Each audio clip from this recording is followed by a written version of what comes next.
First Samuel chapter 30. Saul bored with rage at Jonathan. You stupid son of a whore. He swore at him. Do you think I don't know that you want David to be king in your place, shaming yourself and your mother? As long as the son of Jesse is alive, you will never be a king.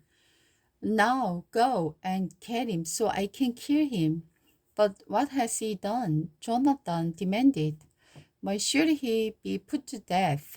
Then Saul hurled his spear at Jonathan, intending to kill him. So at last Jonathan realized that his father was really determined to kill David.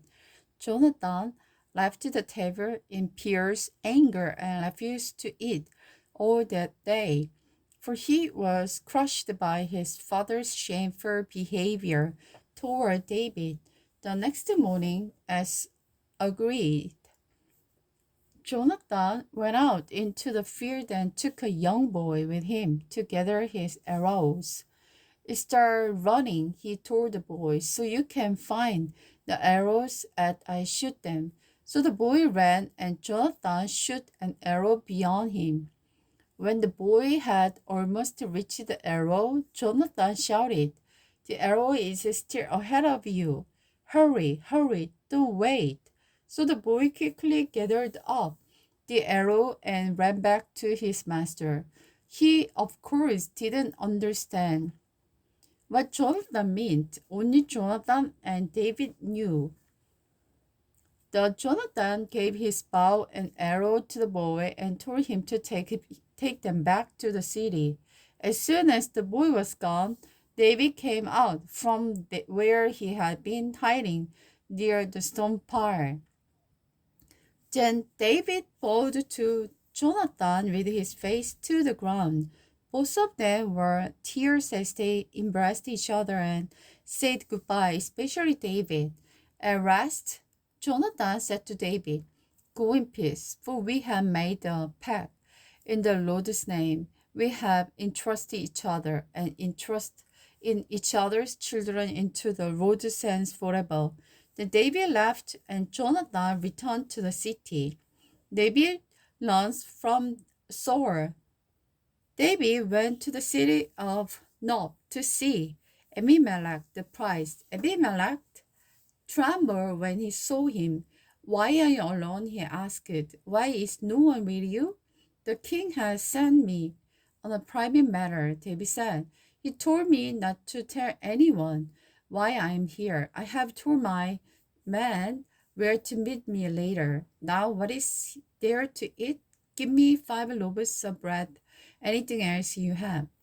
"We don't have any regular bread," the priest replied. "But there is the holy bread, which I guess you can have if your young men have not slept with any woman recently." "Don't worry," David replied. "I never allowed my men to be with women when they are on a campaign, and since they stay clean even on ordinary trips, how much more on this one?" So, since there was no other food available, the priest gave him the holy bread, the bread of the presence that was placed before the Lord in the tabernacle. It had just been replaced that day with the fresh bread. Now,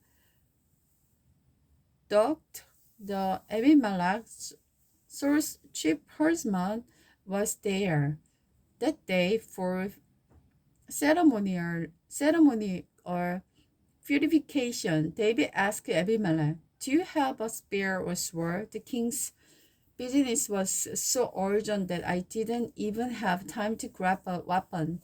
"I only have the sword of Goliath, the Philistine, whom you killed in the valley of Elah."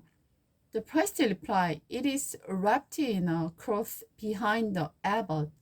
Take that if you want it, for there is nothing else here." "There is nothing like it," David replied. "Give it to me."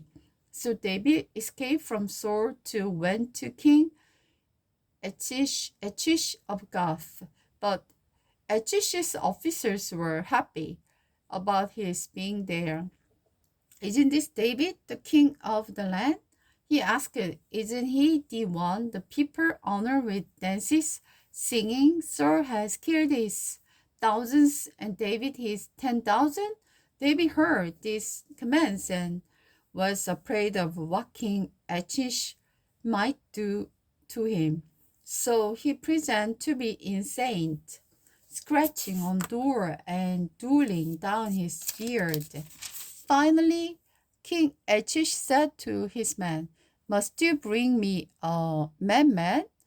We already have enough of them among here. But should I let someone like this be my guest?"